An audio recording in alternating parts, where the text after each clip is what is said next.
తెల్ల తెల్లవారే వెలుగు రేఖలా పచ్చ పచ్చ పచ్చి మట్టి బొమ్మలా అల్లి బిల్లి వెన్న పాల నురగలా అచ్చ తెలుగు ఇంటి పూల కొమ్మలా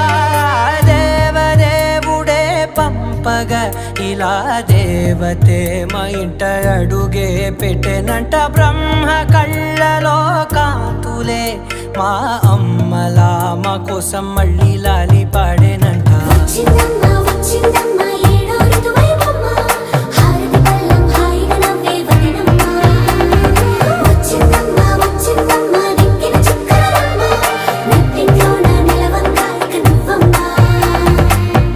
తెల్లవారే వెలుగు రేఖలా పచ్చ పచ్చ పచ్చి మట్టి బొమ్మ